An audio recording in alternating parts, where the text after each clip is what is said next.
Existentialism, in the simplest term I can explain, is the questioning of one's existence. Did you ever exist to begin with? Did you ever experience anything that proves you existed? If you did, was it ever really your choice to seek out those experiences? If not, then were your experiences really authentic? Did you ever exist? All these thoughts lead to this bleak outlook that can best be described by the myth of Sisyphus. Sisyphus was a Greek king punished by Zeus for cheating death. His punishment was to push a heavy boulder up a hill. The reason why this myth is used so commonly in existentialism is because it reflects its cyclical nature. Every time Sisyphus pushes his boulder up the hill, it will inevitably roll back down, thus making him repeat an agonizing process. When you are experiencing an existential crisis, it feels as if nothing will calm you down, because you keep searching for meaning in your life, and begin to fear death even more. Or you might even welcome it.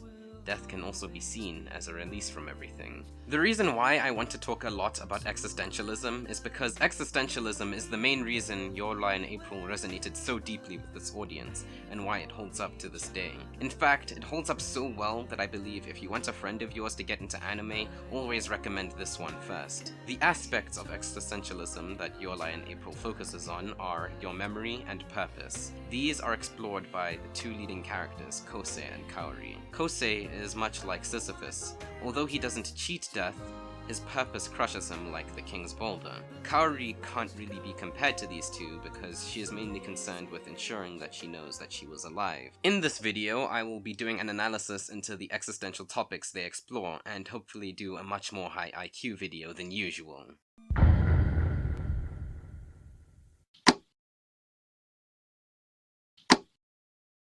How does one get trapped by their purpose? There is one moment that I very much enjoy referring to from Perks of Being a Wallflower. Charlie's sister had gotten into an argument with her parents about her boyfriend. During such, she says that her boyfriend is her world.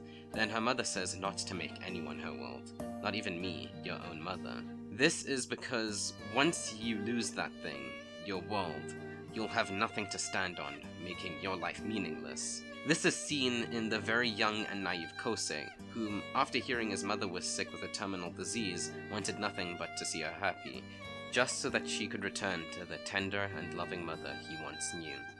He was gifted at playing the piano and felt as much passion as his mother did for the craft, but unfortunately, because of her illness, she seemed to have grown very bitter. She would physically abuse Kosei for every little mistake he made, but he convinced himself that it was okay as long as she was happy. He would even turn down his friends' invitations just so that he could attend practice. However, his world got rocked the day he had to put his soul into a performance, only to get met with derision from the person he had dedicated it to, his mother. All he wanted to do was make her happy, and yet she's still hurting him. He said one of the most hurtful things ever that he could ever think of, and asked his mother to just go ahead and die if nothing he's doing will ever be good enough for her. She took those words with her, and her regret, to her grave. She justified abusing him because she was under the impression that the piano would be the only thing he would have once she's gone. She wouldn't be able to support him because she thought that he would be lonely without her. When Kosei has to give the biggest performance of his life, he breaks down on stage, even after trying his best to make it seem as if he was okay without his mother. You could say his mother's happiness and well-being was the rock that he had to carry, and that the abuse he faced was the rock falling down on the hill, crushing him over and over again. And something happening over and over again will either cause someone to go completely insane, or make them snap, thus ending their cycle. Kosei clearly snapped and had enough of his torment. He decided to never play the piano again because the memory of his mother continued to haunt him, thus putting him in another continuous cycle. One of self-loathing. This is how purpose can destroy an individual.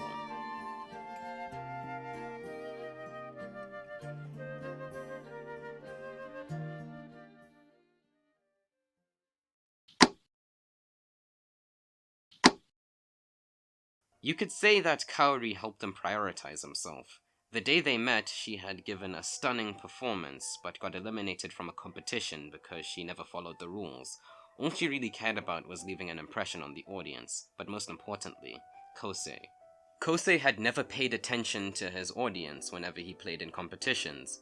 Obviously, he had his fans, but he had also sparked competitive nature in many of the souls in his generation, and also new aspirations. Takeshi and Emi sought him out as a rival because he was a barrier that they couldn't climb over, and one that didn't pay attention to them. Whilst Kosei was busy focused on trying to elevate the soul of one person, he never knew that he had done so to others, meaning that there were other forms of purpose he could have found, and his journey through the anime is basically getting him out of that trap that he put himself in with his mother, and I find that to be very beautiful in many aspects. There is a catch though. He may have potentially trapped himself all over again. The main thing that allowed him to overcome his demons was Kaori, and he seemed to be going down this path where she was the main thing he focused on when he was playing. Unfortunately, there is one issue. Basically, any longtime anime fan that hasn't watched Your Lie in April already knows how it ends. Kaori dies. What's fascinating though is how he was able to stop himself from being crushed by his rock again. Kaori is one of my favorite anime characters of all time, and a child, so if you make R34 of her...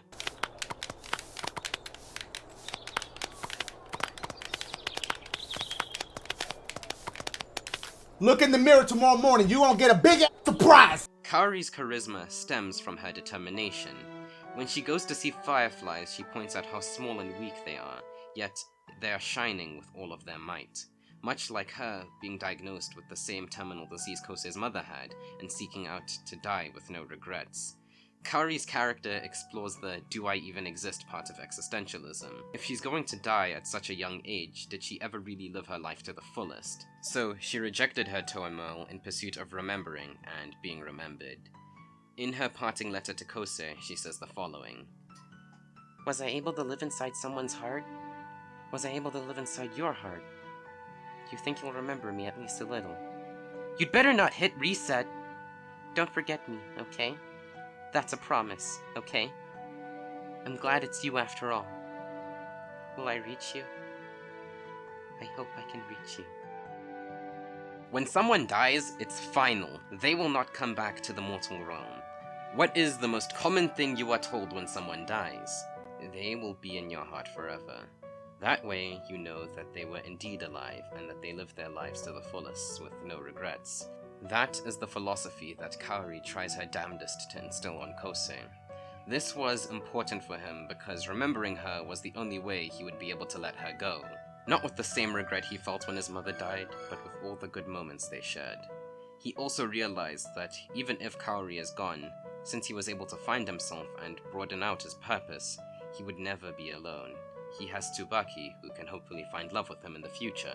He has Seto, his teacher, Nagi, Ryota. He has so many things to remember that will let him know that he is alive and that his life is worth living and not giving up on, like he had done in the past. That is the importance of memory.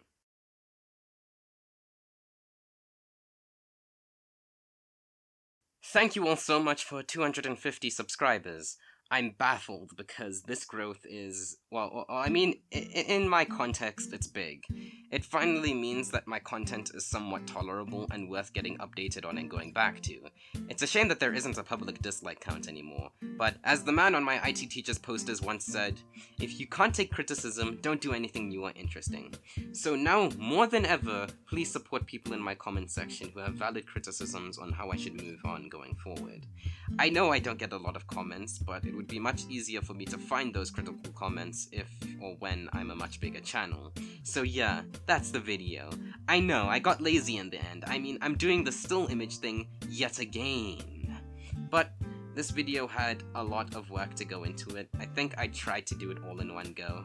And you know, speaking of going, hambagasha, and have a good week. I know, the switch didn't feel natural. Bye-bye.